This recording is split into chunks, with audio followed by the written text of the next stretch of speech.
Le thème de ce message, c'est le feu du premier amour. Le feu du premier amour. Et si vous voulez comprendre le feu du premier amour pour Dieu, le feu du premier amour pour notre époux céleste, il faut comprendre le feu de l'amour simple que les gens peuvent éprouver naturellement les uns envers les autres. Et je prends l'exemple d'une jeune fille qui voit un beau garçon, qui est épris de ce beau garçon-là et qui en tout cas déclare son amour, ou c'est l'homme qui déclare son amour et ils deviennent fiancés. Il y a un attachement d'amour qu'on ne peut pas expliquer. La Bible dit qu'il y a 3 choses qu'on n'arrive pas à expliquer. Et parmi les choses qu'on n'arrive pas à expliquer, c'est la trace du jeune garçon sur la jeune fille. Ça veut dire que quand l'amour s'enflamme, c'est comme un feu. C'est irrésistible. Les deux s'aiment avec passion.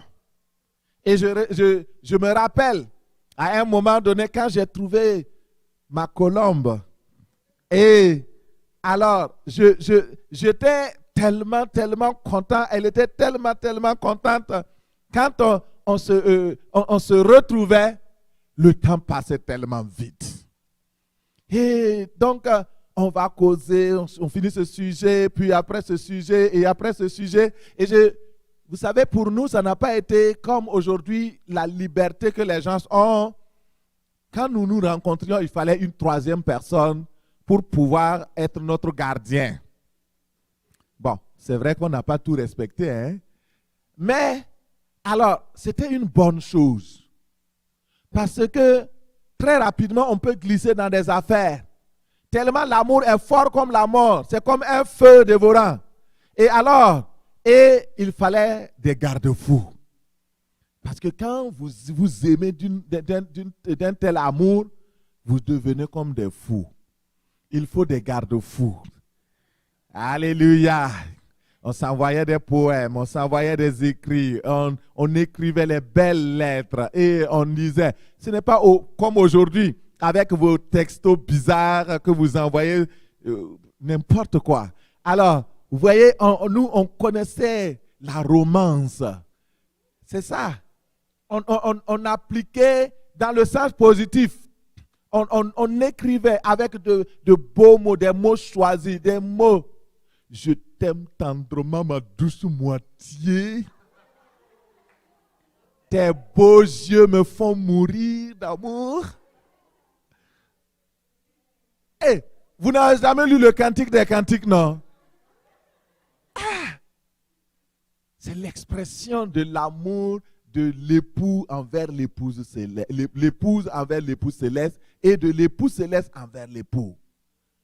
Et nous avions pris le Cantique des Cantiques comme référence.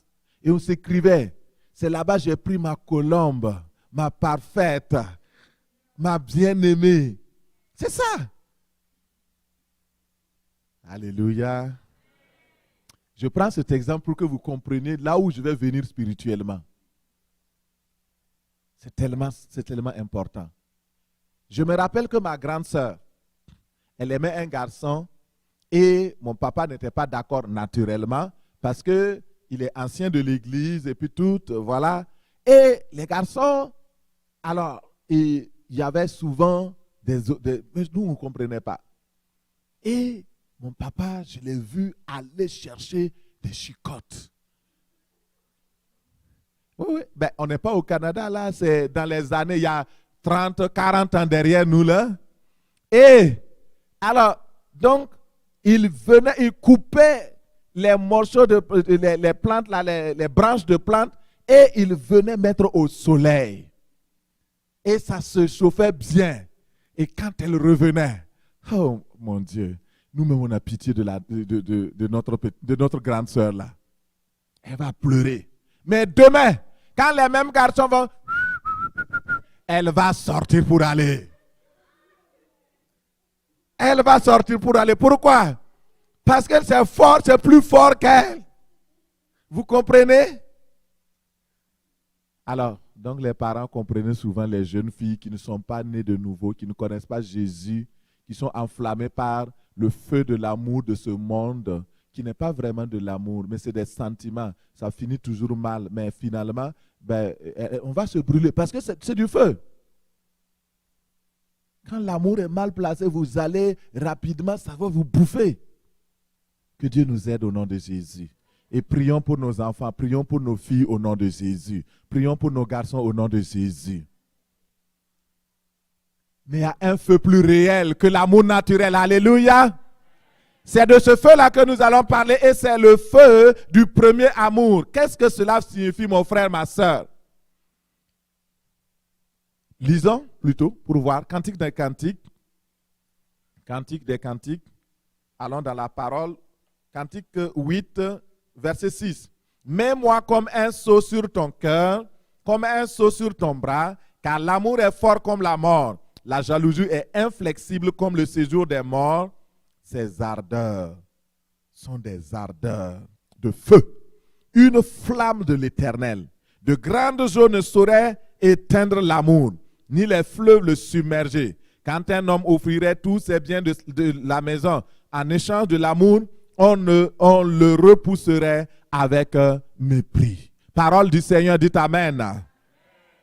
Ce passage montre l'intensité du premier amour, l'attachement de chaque croyant, de chaque croyante envers son Dieu. Lorsque nous avons rencontré Jésus-Christ pour la première fois, si nous l'avons du moins rencontré, alors il y a un feu qui s'allume en nous. Il y a un nouveau royaume qui agit en nous. Il y a une nouvelle puissance qui agit en nous. Et il y a un sentiment puissant qui nous attache à Jésus-Christ de Nazareth.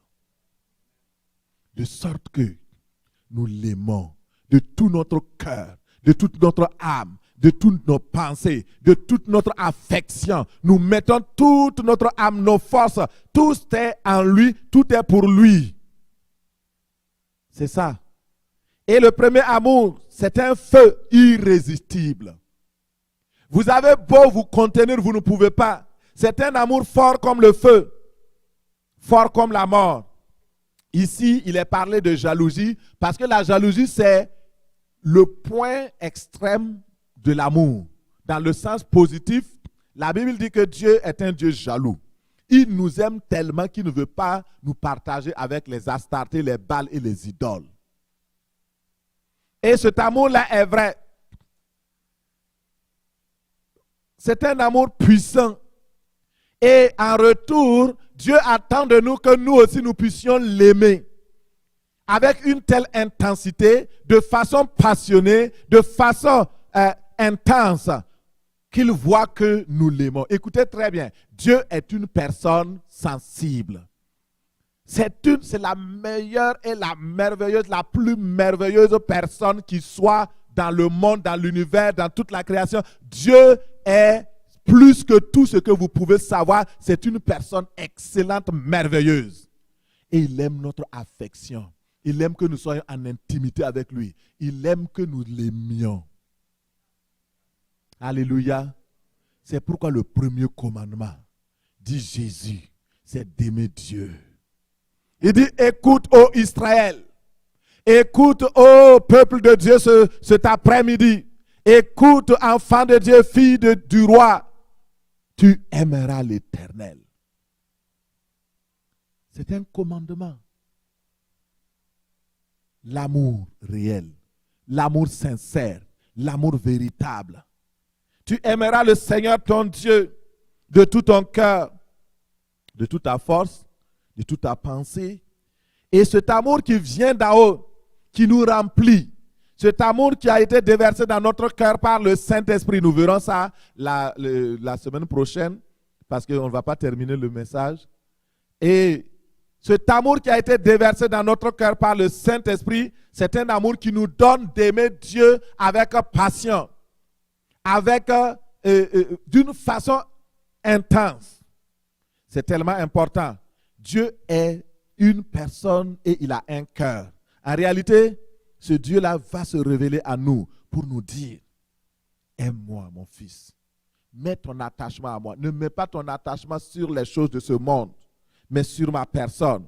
L'amour pour Dieu doit passer en premier de tout notre cœur, au-dessus de tout, au-dessus des loisirs, au-dessus du travail, au-dessus des études, au-dessus du temps et de l'espace. L'amour de Dieu doit être premier. Nous devons rechercher sa présence et prendre du temps dans la prière, dans la méditation de la parole, lire sa Bible. Ça ne devient, c'est pas une contrainte. Vous n'avez pas besoin de dire, ah, est-ce que tu as lu la Bible? C'est une question d'amour. Alléluia. Je vous pose la question. D'après vous, quand ma femme envoyait une lettre pour que je lise, je prenais combien de jours avant de l'ouvrir? Merci. Très bien. Élèves dépassant parfois les professeurs. Mais c'est vrai. Ça ne prend, quand tu sais même que c'est la lettre, tu vois déjà le nom. Tu trembles. Tu ouvres. Ah, qu'est-ce qu'elle a dit? Oh, je veux voir. C'est quoi elle a dit? C'est quoi elle a écrit? Et on déchire la lettre tout à l'heure. Et souvent même, on déchire même avec la feuille de choses. Et on est là. N'ayez pas peur de toucher votre Bible. C'est la lettre écrite de Dieu. C'est la lettre de l'époux pour l'épouse. Et si vous avez de la misère à ouvrir la lettre de votre époux céleste, de la lire, de l'aimer, de la méditer, de l'étudier, c'est que vous avez un problème d'amour, vous n'aimez pas Dieu. Ne me racontez pas des histoires.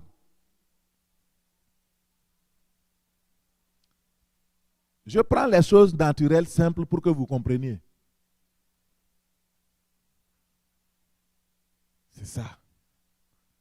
Tu as de la misère à prier, à parler avec Dieu. L'amour de Dieu n'est pas dans ton cœur.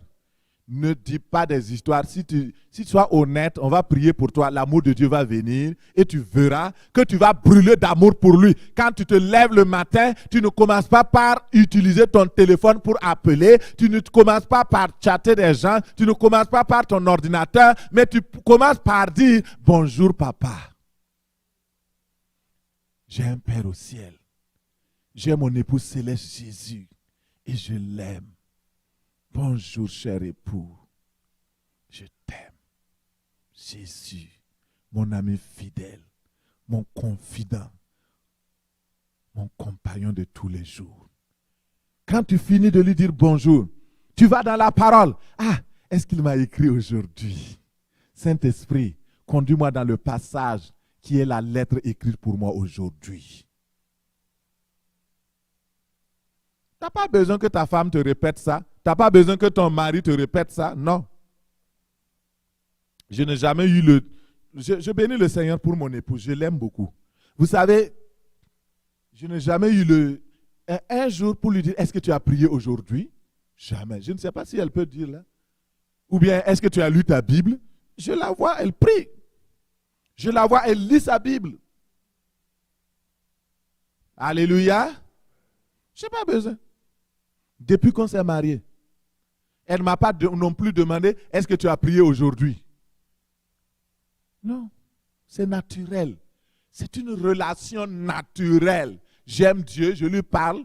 Quand tu aimes ta femme et puis tu fais 3 jours, tu ne lui parles pas, c'est comment? Est-ce que ça marche? Hein? Tu dis, tu mens, tu ne l'aimes pas. Comment tu peux faire 3 jours sans parler à ta femme? C'est du mensonge. Vous avez vos enfants. Vous faites 4 jours sans leur parler. Les enfants vont dire, papa est bizarre.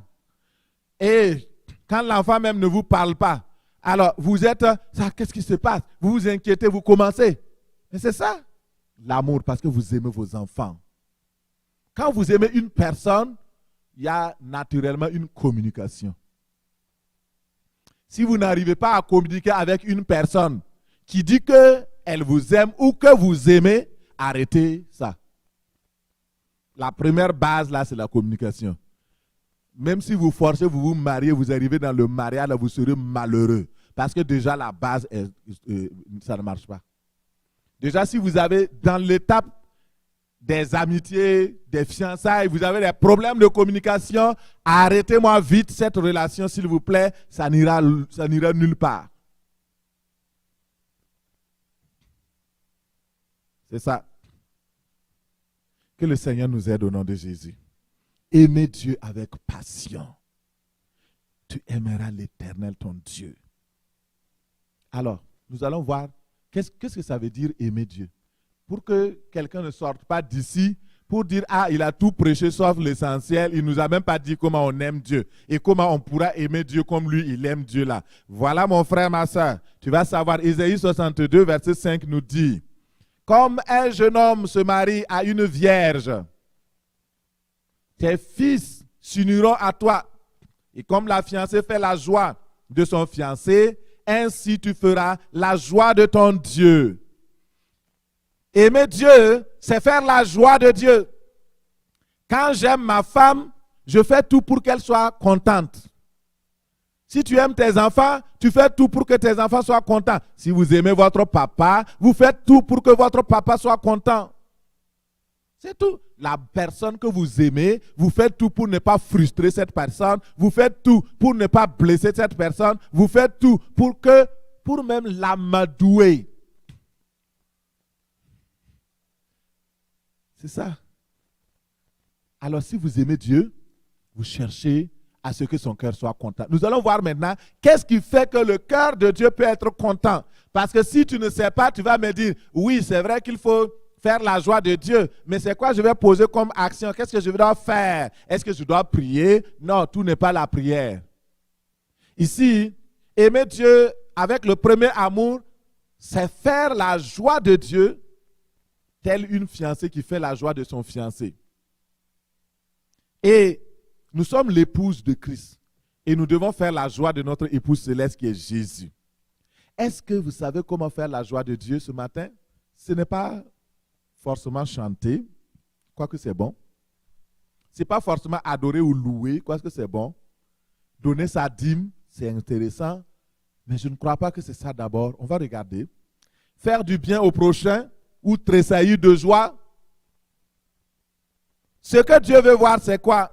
Qu'est-ce que la Bible dit au sujet de faire la joie de Dieu dans Luc 15, verset 7?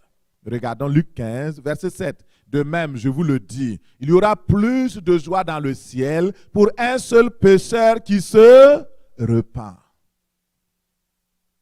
Ce qui fait la joie au ciel, ce qui fait que Dieu se lève de son trône, ce qui fait que Dieu tressaille de joie et d'allégresse pour dire, oh, j'ai un fils sur la terre, j'ai une fille sur la terre, j'ai un enfant sur la terre. Ce qui fait la joie, c'est quand un pécheur se repent. Alors, si nous avons trouvé cette équation, la résolution est simple. Aimer Dieu, c'est faire la joie de Dieu. Comment faire la joie de Dieu? Et faire la joie de Dieu, donc j'avais oublié la deuxième ligne de l'équation. Faire la joie de Dieu, c'est lorsque une âme se répand. Quand une vie change, quand une personne décide pour Jésus, quand une personne reconnaît, j'ai été créé par le Dieu Tout-Puissant. Mais dans la suite des choses, notre ancêtre Adam a péché contre Dieu.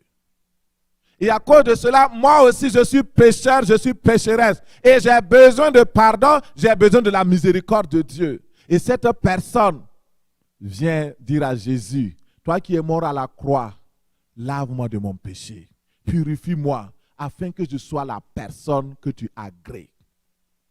Quand la personne accepte Jésus comme son Seigneur et Sauveur, le ciel se lève, les anges se lèvent, la joie est là. Dieu le Père dit waouh, ça c'est un miracle. Et tout le monde est content. Alors, qu'est-ce que je peux faire maintenant pour que mon papa soit content? Je peux aider les âmes qui sont perdues à connaître le Père et que le ciel se réjouisse. C'est tout. Vous n'avez pas besoin de faire autre chose. Lorsque vous faites ça, le ciel est content. Lorsque vous amenez une âme à la conversion, le ciel est content. Lorsque vous amenez un pécheur perdu qui marchait vers l'enfer, vous le détournez de son péché, vous l'amenez au paradis, alors le ciel est content. Qu'attendons-nous pour réjouir le cœur de notre Père? Qu'attendons-nous pour évangéliser? Qu'attendons-nous pour annoncer l'évangile? C'est ce qui fait la joie de notre Père. Pourquoi nous ne le faisons pas? Nous ne le faisons pas parce que nous n'avons pas l'amour du Père. Si nous aimons Dieu, nous allons faire la joie de notre Père. Si nous voulons faire la joie de notre Père, nous allons évangéliser naturellement. Sans que quelqu'un vienne dire, ah maintenant on va organiser des sorties d'évangélisation, on va faire ceci. Non, naturellement. Tu parles de Dieu, naturellement. Partout où tu es, naturellement. J'aime Dieu, tu parles de lui. Écoutez, s'il vous plaît, levez la main un peu, je vais voir si vous êtes là. Ok. Il y a combien qui sont là? Ok, c'est bon. Ok, merci. Écoutez très bien. Quand vous aimez votre femme, est-ce que vous vous retenez de parler d'elle? Et dites la vérité. Quand vous aimez une personne, regardez les politiciens, quand quelqu'un est dans le parti de Trudeau, parti de quoi, etc. Alors, ils vont mettre cette personne-là en avant, non? Ils vont faire la publicité de cette personne, oui ou non?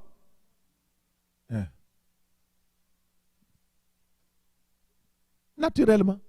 Est-ce qu'on les force à le faire?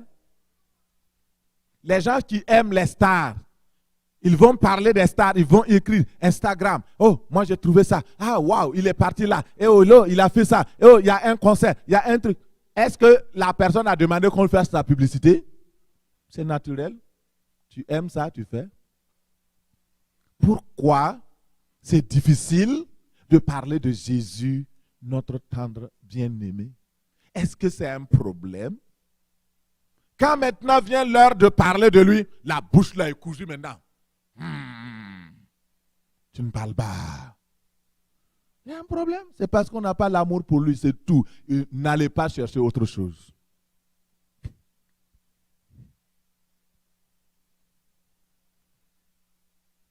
Il y a des gens, ils peuvent se lever du matin jusqu'au soir, ils ne parlent pas de Jésus, ni à eux-mêmes, ni aux autres. Regarde dans ta vie, regarde dans ta vie, regarde dans ta vie. Du matin jusqu'au soir, tu ne prononces même pas le nom de Jésus. Et beaucoup sont Dieu, Dieu, Dieu, mon ami. Ton époux céleste, c'est Jésus. C'est ça. Et après, maintenant, quand on vient à l'église, j'aime Jésus. Ça, c'est l'hypocrisie. C'est ça, l'hypocrisie. Tu ne l'aimes pas. Tu aimes Jésus à l'église. Dehors, tu ne parles pas de lui. C'est comme un mari qui dit qu'il aime la femme quand elle est à la maison, je t'aime. Mais quand on est au dehors, quand tu passes, non, tu ne prends pas ma main. Elle veut te toucher, non. Attends, les gens vont nous regarder. C'est ça, c'est la même chose. Les gens vont dire quoi? Quand je vais parler de Jésus, les gens vont me critiquer. Ils n'ont qu'à te critiquer. Critique, ça fait quoi? Ils n'ont qu'à te critiquer. Fanatique de religion, machin. Et puis après, ça fait quoi? Vous voyez les autres là, ils parlent de n'importe quoi. Ils font la publicité de leurs affaires. Et nous sommes là. On ne parle de rien. Faisons attention. Comment faire la joie de mon Dieu? Aimer Dieu, c'est faire de sorte que Dieu soit dans la joie. Et quand il est dans la joie, c'est quand le pécheur est converti. Alors regarde dans ta vie. Tu dis que tu aimes Dieu, mais est-ce que tu fais la joie de ton Dieu? C'est tellement important. La Bible dit qu'un fils sage, une fille sage fait la joie de son père. Dans Proverbe 15, verset 20. Et si tu es sage ce matin, tu dois t'emparer des âmes. Et je prie que le Saint-Esprit, l'Esprit de feu, te donne cette capacité, cet amour de feu, pour que tu deviennes une fille sage, un garçon sage, un fils sage, pour t'emparer des âmes et faire la joie de ton Père au nom puissant de Jésus. Dans 1 Corinthiens 9, verset 16, l'apôtre Paul disait, il dit, si j'annonce l'évangile, ce n'est pas pour moi un sujet de gloire, car la nécessité m'en est imposée. Et malheur à moi, si je n'annonce pas l'évangile. Paul était arrivé à un point d'amour avec Jésus que c'était pour lui à la vie et à la mort. On va te lapider, je suis là. On va me faire ceci, je suis là. Il n'a pas peur.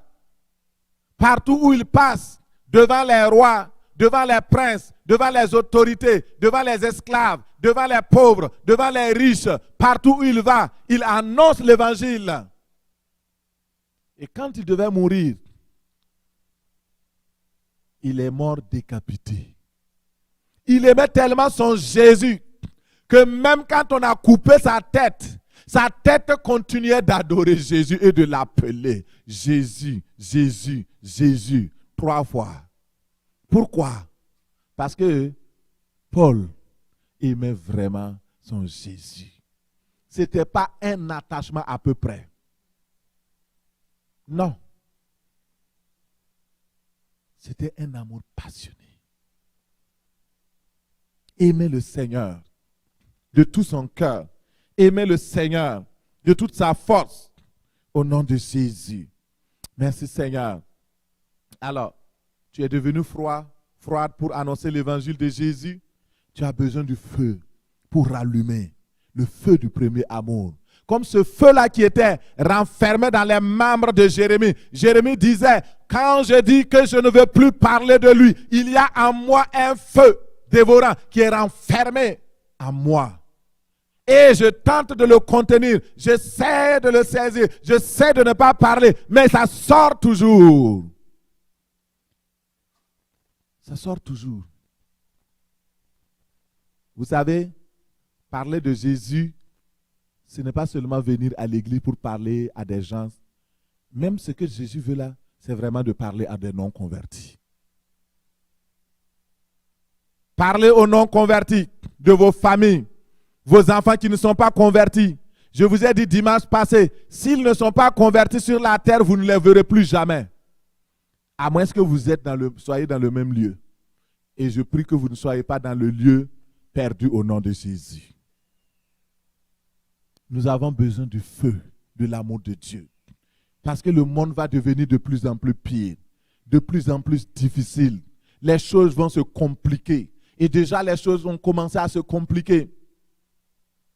Vous savez qu'il y a, par exemple, à l'Assemblée nationale du Canada, il y a une loi qu'ils sont en train de discuter.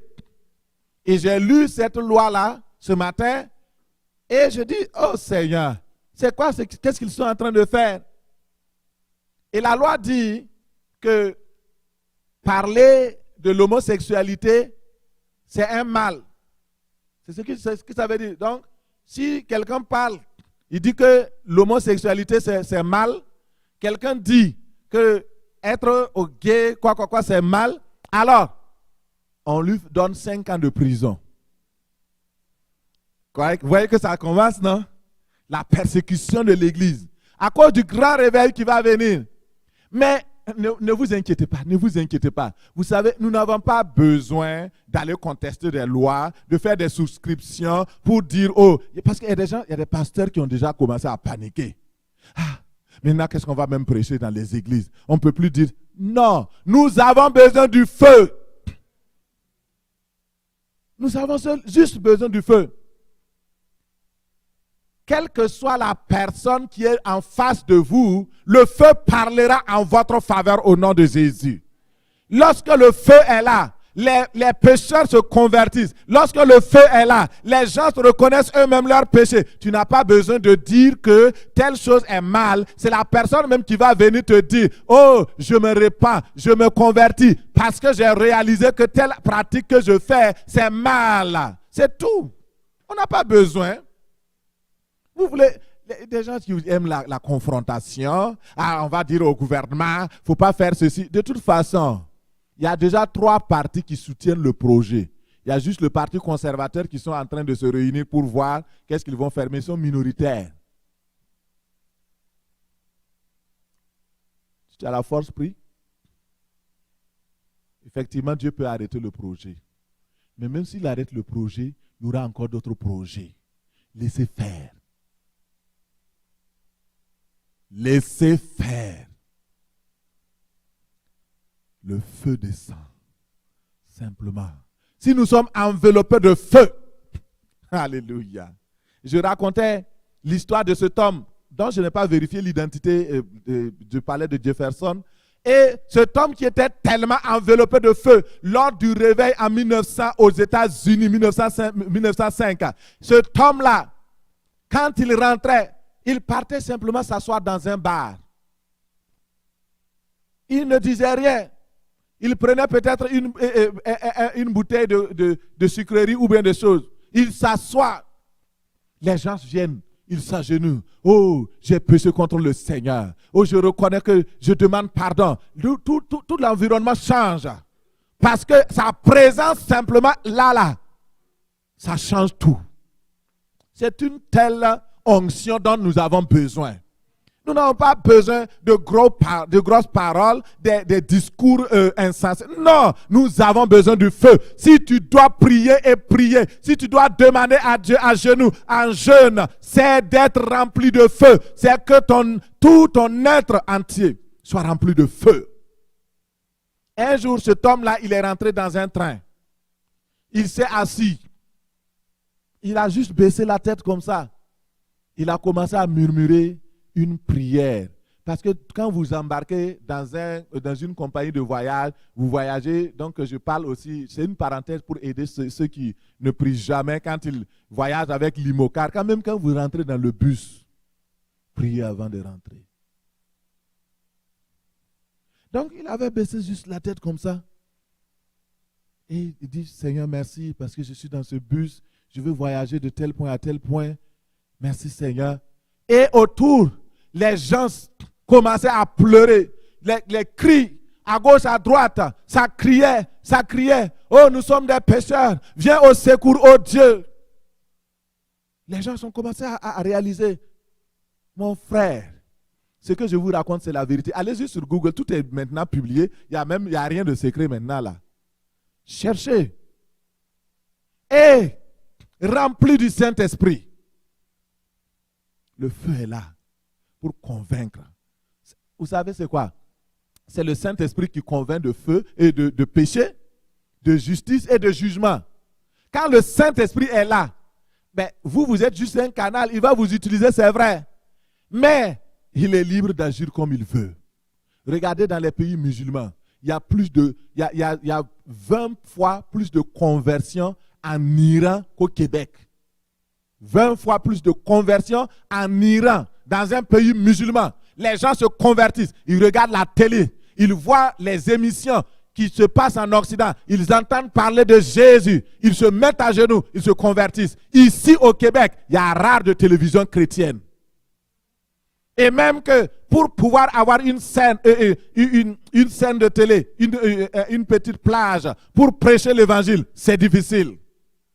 Les croyants ne sont pas unis. Les pasteurs, chacun travaille dans son petit coin avec des petites jalousies, des mesquineries. Et les gens ne peuvent pas se mettre en unité pour travailler ensemble, pour impacter le monde. C'est ça le problème. Que le Seigneur nous délivre. Mais ne vous en faites pas. Le feu du réveil est là. Le feu va faire la différence. Le feu va faire la différence.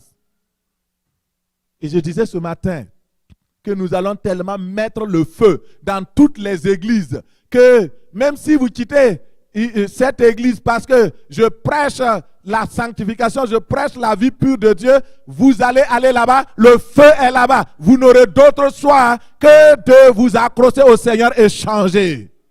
Au nom de Jésus, nous mettons le feu. Dans les églises catholiques, nous mettons le feu. Dans les églises protestantes, le feu. Dans les églises évangéliques, le feu. Église pentecôtiste, le feu. Le feu du réveil, au nom de Jésus. Le feu. Partout, quand le feu va s'allumer, tu vas là. Ah, parce qu'il y a des gens, ils ne savent pas ce qu'ils veulent. Mais quand le feu va venir, ça va consumer tout raisonnement. Toutes les affaires, c'est rentré ici, c'est sorti par là. Le feu est là. Alléluia. Alléluia, merci Seigneur. L'amour de Dieu se manifestait dans la vie de Jérémie si puissamment. C'était un feu intérieur qui consumait son âme au point qu'il ne pouvait s'empêcher de parler de Dieu. Qu'il en soit ainsi au nom de Jésus. Faire la joie de Dieu, c'est contribuer à l'œuvre de Dieu. Et dans Agé 1:8, nous voyons Dieu demande à son peuple de monter à la montagne et d'apporter du bois, de bâtir sa maison. Il en aura la joie et son nom sera glorifié. Ce qui fait la joie de Dieu, sers Dieu de tout ton cœur. Sers-le. Aimer Dieu, c'est obéir à sa parole. La Bible dit dans 1 Jean 5,3, car l'amour de Dieu consiste à garder ses commandements et ses commandements ne sont pas pénibles. L'amour de Dieu, c'est d'obéir à la parole de Dieu. Quand Dieu te dit, ne fais pas ça, tu ne fais pas. Quand tu te dis de faire, tu fais. Simple.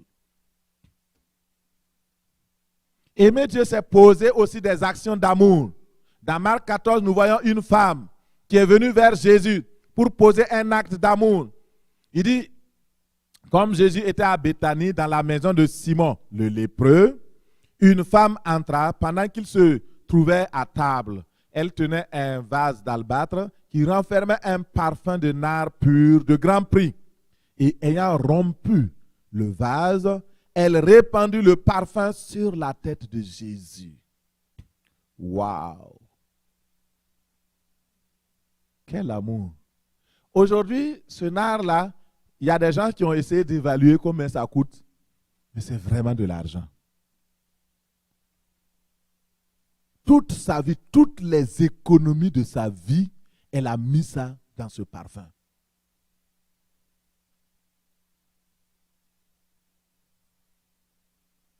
C'est ça. C'est comme aujourd'hui, il y a des parfums qui coûtent des milliers de dollars. Hein? Vous savez ça, non? Il y a des parfums aussi qui coûtent 5 dollars.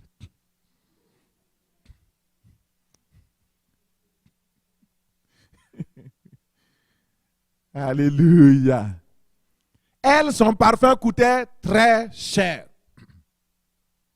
Mais elle avait expérimenté l'amour dans le monde. L'amour juste avec petit a. L'amour charnel. Autant elle a eu tellement de plaisir, tellement de choses qu'elle est devenue malheureuse, prostituée, vendue au péché, etc. Et un jour, elle réalise qu'elle a besoin du Sauveur Jésus. Elle réalise que Jésus est l'époux céleste. Elle vient, elle dit, j'ai perdu mon temps, mais je me rachète aujourd'hui. Je veux montrer à mon Jésus que je l'aime. Et elle a brisé ce vase-là. Le parfum s'est répandu sur la tête de Jésus. Waouh! Ce matin, quand tu es venu pour adorer, hein, j'espère. Et c'est vrai. Tu es venu pour adorer. Quel est le parfum que tu dégages? Quel est le parfum que tu as fait, que tu as amené? Est-ce que c'est le parfum de tes problèmes? Le parfum de tes soucis? Ou tu es venu simplement pour adorer, pour dire à Dieu, tu es le Dieu suprême. Nul ne comme toi. Toi seul es digne. Cette femme a fait un don sacrificiel. C'est toute sa vie réunie qu'elle a donnée. Et comme d'habitude, quand vous donnez tout à Dieu, il y aura toujours des gens qui vont dire, ah, tu exagères. Ah non, fais doucement Patrick. Tu sais, tu es le beau, tu es le beau du pasteur, mais fais doucement. Fais doucement. Tu sais la religion là? C'est ça ce que les gens vont te dire. Ils vont te dire, tu aimes trop Dieu. Tu lui donnes trop. Trop de ton temps, trop de ton énergie. Pense aussi à toi.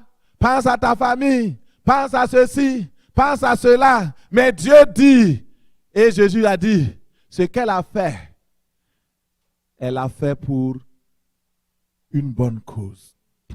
Et cela ne sera pas enlevé, ni dans le ciel, ni sur la terre. Et partout où l'évangile sera prêché, on donnera témoignage que cette femme m'a aimé de tout son cœur, de toute son âme, de toutes ses pensées et de toutes ses forces.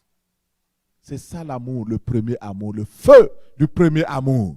Elle n'a pas eu honte de venir et elle a mouillé les pieds de Jésus avec ses larmes. Elle a essuyé avec ses cheveux. Ça, c'est l'adoration, c'est l'humiliation. Elle s'est humiliée. Vous voyez, les cheveux, c'est vraiment ce qu'il y a de plus précieux chez une femme. Quand les femmes disent je coupe mes cheveux, moi je dis ok, bon, elle coupe tout ce qui est de plus précieux chez elle. Écoutez très bien, les cheveux, c'est ce qu'il y a de plus précieux chez une femme. Elle va se lever le matin, prendre soin des cheveux, faire ceci, c'est parce que vous les aimez. C'est ce qu'il y a de plus précieux. Et c'est le summum, c'est la crème de la crème. Vous voyez, après les cheveux, il n'y a rien.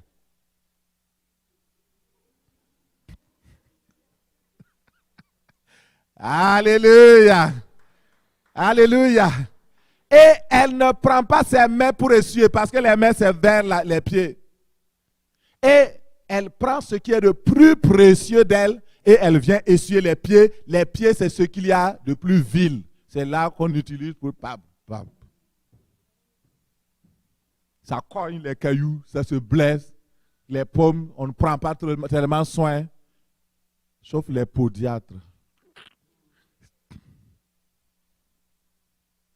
Prenez soin de vos pieds. Alors, donc elle a pris ses cheveux, ce qu'il y a de meilleur. Elle a pris, donc ses larmes, ce qu'il y a de meilleur. Elle a mouillé les pieds de Jésus, ce qu'il y a de plus vil. C'est l'humain, d'après moi. Et elle a pris ses cheveux pour nettoyer les pieds, pour dire, je m'humilie, je te donne le meilleur, ma vie, mon cœur, tout ce qui est à moi, tout ce qui est précieux à moi. Elle donne le vase d'albâtre, le parfum de grand prix. Pourquoi? Par amour pour Jésus. Qu'est-ce que tu fais par amour pour Jésus? Ah, pasteur, je viens à l'église. Ça ne te suffit pas? Mon frère, venir à l'église, ce n'est pas par amour pour l'église. Ça peut être juste par habitude religieuse. Regardez les églises catholiques. Ce sont les vieilles personnes qui vont là-bas. Hein. Elles vont là-bas, ils ne prient pas.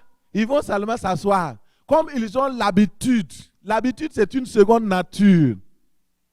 Donc, comme ils ont l'habitude d'aller chaque dimanche, maintenant, bon, pour occuper le temps, de toute façon, on ne perd rien, on va aller s'asseoir. On s'assoit. Pour dormir, pour regarder les choses. Ouais. Et après, on dit, tu es parti à l'église? Ah oui, je suis parti à l'église. Qu'est-ce que tu as retenu? Ah, bon, on dirait que le curé...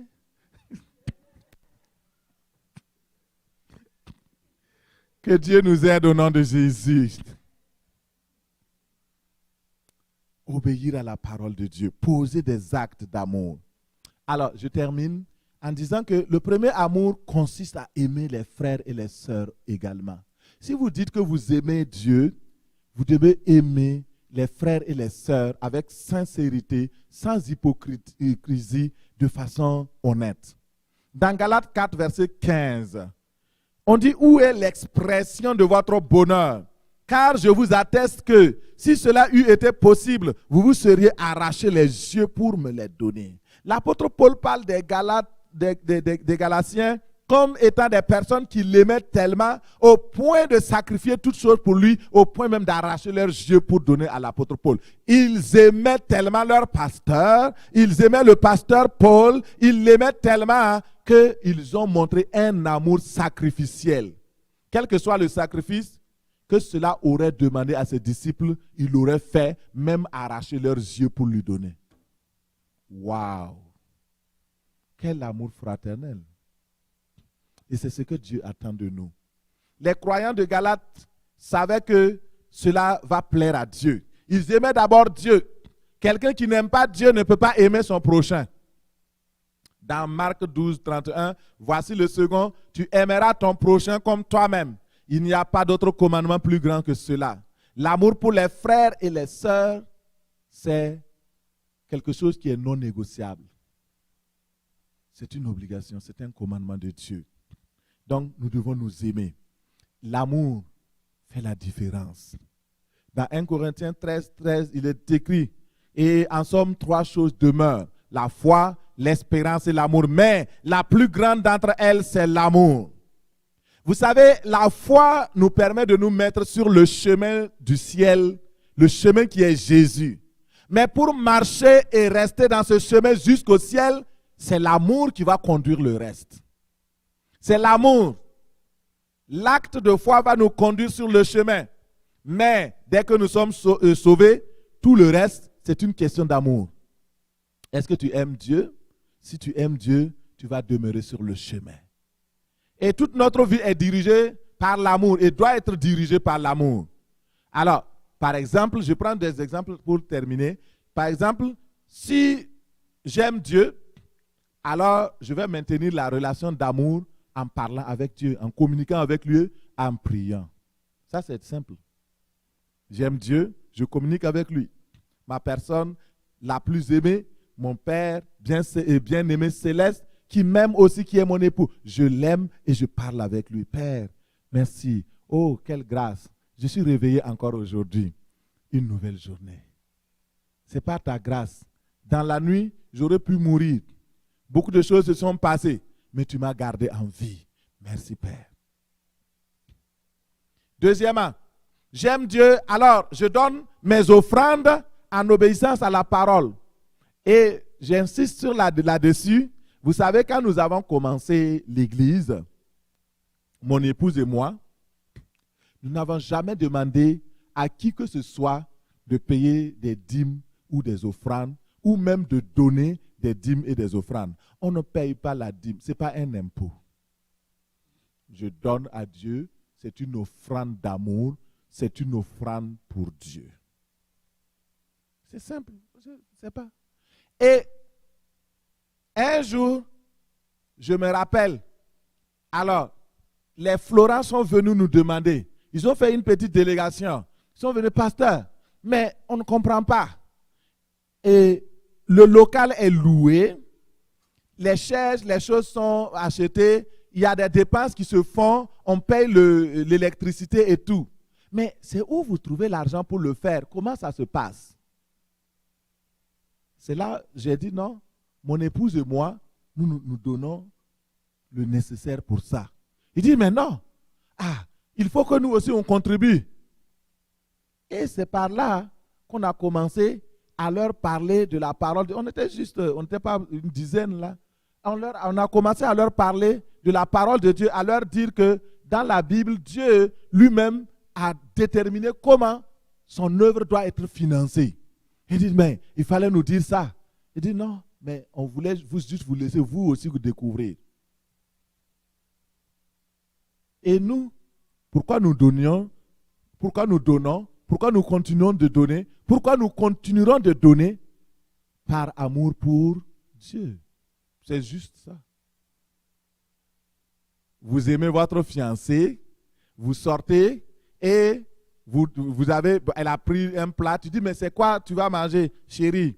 Elle dit, moi je vais manger tel plat. Et en pensée, elle se dit, ok, comme il est là, il va payer. Elle commande cher, comme toutes les bonnes filles. Et le monsieur, il s'assoit, il commande aussi son plat. Et après, alors à la fin, on amène les factures. Tu dis à la bonne dame, ok, paye ta facture, moi aussi je vais payer ma facture. Votre amitié, ça va continuer? C'est ça. Ça dépend, hein? Si c'est au Québec. Même si c'est au Québec, si tu ne tends pas la main, ça ne marche pas. Ça marche au Québec comme ça?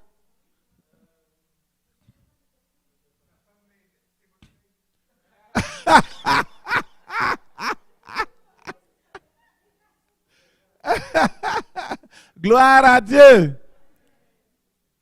On m'a dit que ça dépend des personnes. Mais est-ce que ça va aller loin? Je ne sais pas. C'est ça. L'amour donne. L'amour pardonne. Au-delà même de donner, ça donne par-dessus tout. C'est ça. Donc, vous devez comprendre ces choses-là. Dieu nous aime. Tu ne peux pas dire, j'aime Dieu, mais je ne veux pas donner à Dieu. C'est contradictoire. Ça ne va pas. Tu aimes, tu donnes. Si tu n'aimes pas, c'est sûr que tu ne vas pas donner. Mais quand tu aimes, tu vas donner. Que le Seigneur nous donne la grâce de comprendre ces réalités au nom de Jésus. Je prends un autre exemple. J'aime Dieu, conséquemment, j'aime sa parole et j'obéis à sa volonté qui est révélée dans la parole. J'aime Dieu, je lis sa parole, je lis les lettres, je l'avais dit. L'amour consiste à marcher selon les commandements et les commandements de Dieu ne sont pas pénibles. J'aime Dieu, à cause de cela, j'aime mon prochain. C'est un commandement. Aimer le prochain, c'est de ne pas faire du mal au prochain.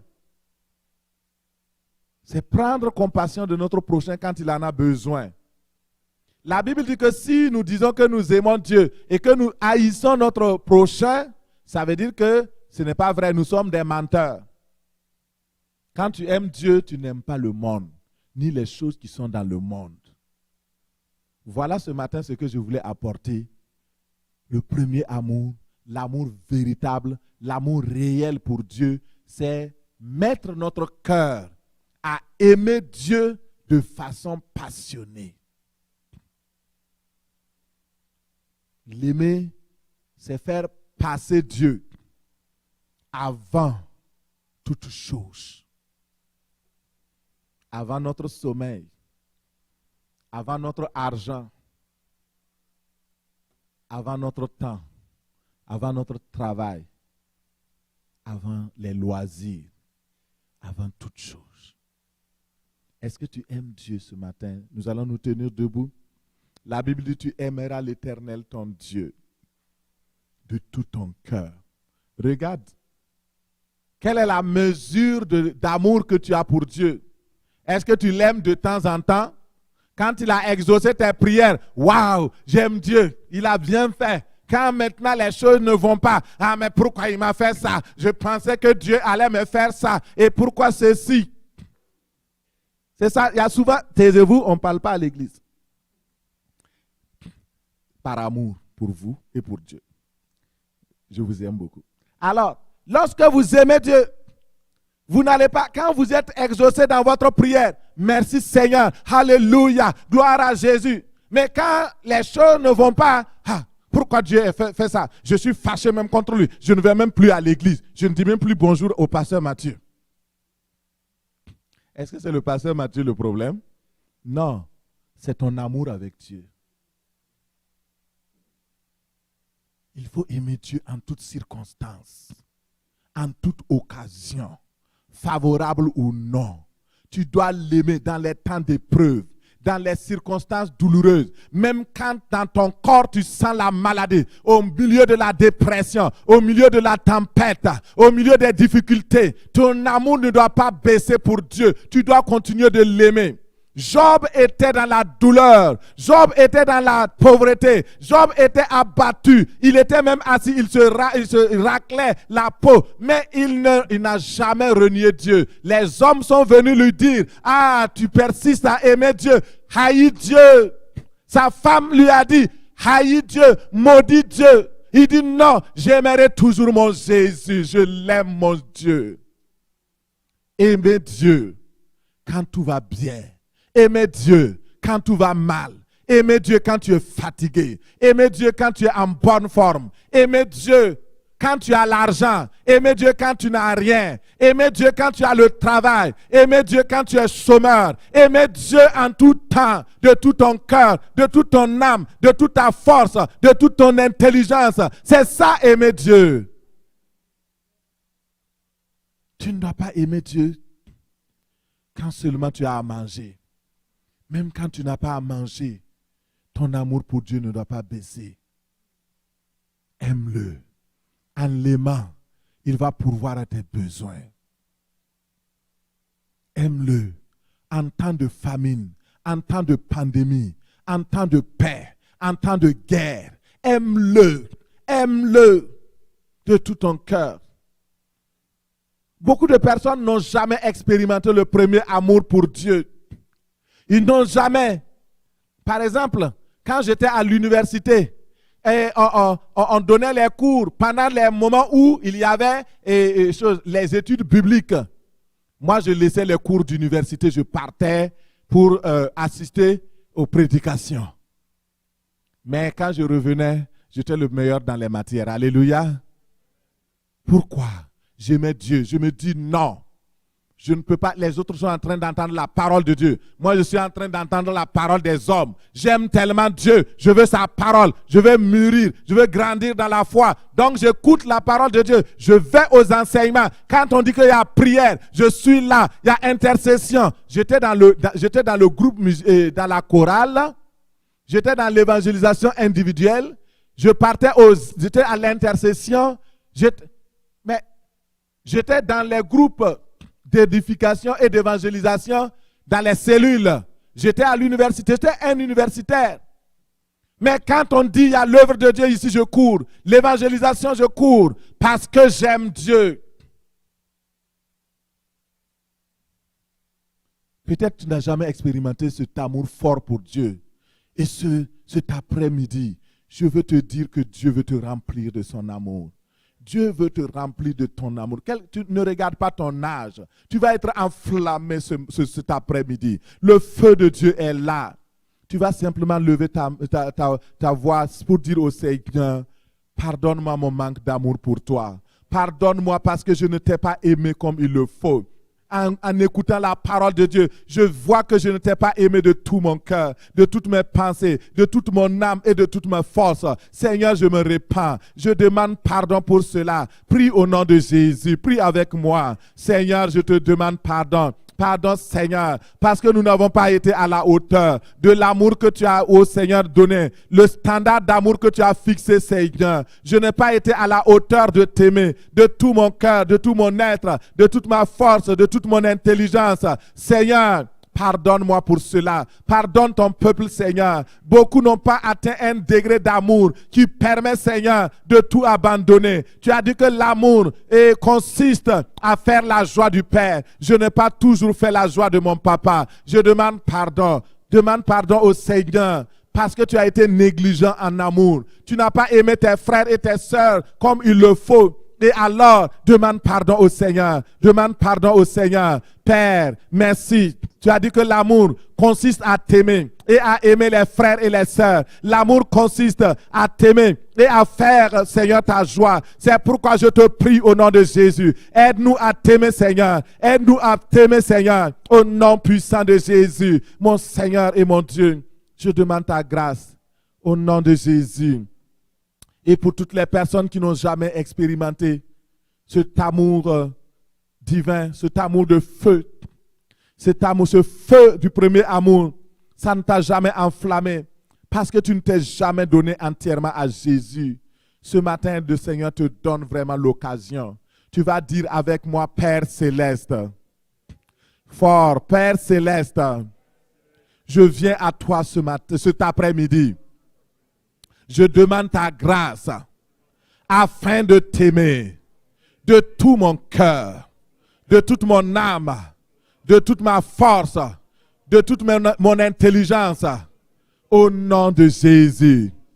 Père, je demande pardon parce que je n'ai pas été en intimité avec toi. Je n'ai pas vu ce feu-là. Et je demande, Seigneur, à partir d'aujourd'hui, enflamme ma vie du premier amour. Seigneur Jésus, je crois que tu es mon Seigneur. Je crois que tu es mon Sauveur. Merci de mettre le feu dans ma vie. Le feu de ton Saint-Esprit consume la tiédeur. Consume la lenteur spirituelle. Consume tout ce qui n'est pas de toi. Consume le péché. Aide-moi à t'aimer, Seigneur. Aide-moi à t'aimer, Jésus. Plus que tout. Au nom de Jésus. Dans le nom de Jésus. Dans le nom de Jésus. Merci, Seigneur. Amen. Père, dans le nom de Jésus, je prie pour tes enfants. Que ton feu, le feu du premier amour, vienne maintenant dans leur vie. Enflamme leur cœur. Donne-leur de t'aimer. Beaucoup n'ont pas expérimenté cette folie avec Jésus. Oh Seigneur, dans mon pays, quand ceux qui embrassent Jésus, on les appelle des fous. parce qu'effectivement, ils aiment Jésus, tels des fous. Ils l'aiment tellement et ils parlent de lui partout où ils sont. Et Seigneur, je faisais partie de ces personnes-là. Et Seigneur, je veux que tu rallumes le feu de ton premier amour dans le cœur de tes enfants. Aujourd'hui, reçois le feu du premier amour. Reçois le feu du premier amour. Reçois dans ton cœur le feu du premier amour. Reçois au nom de Jésus. Que le feu tombe. Le feu de l'amitié avec Dieu. Le feu consume toute amitié avec le monde. L'amitié avec le monde, la convoitise des yeux, la convoitise de la chair, l'orgueil de la vie, soit consumé par le feu au nom de Jésus. Consumé par le feu au nom de Jésus. Le manque d'amour de Dieu, consumé par le feu au nom de Jésus. L'inimitié contre Dieu, consumé par le feu au nom de Jésus. Les attractions du monde, consumées par le feu au nom de Jésus. Saint-Esprit de Dieu, fraye ton chemin. Oh, honore Jésus. Glorifie le Père en ce lieu, au nom de Jésus. Merci Seigneur, que toute la gloire, que l'honneur, la puissance, la sagesse reviennent à celui qui nous a tant aimés et qui a donné sa vie pour nous, à notre bien-aimé Jésus-Christ de Nazareth, l'ami fidèle. À lui seul soit la gloire. Au nom de Jésus, nous avons prié. Le peuple de Dieu dit, Amen.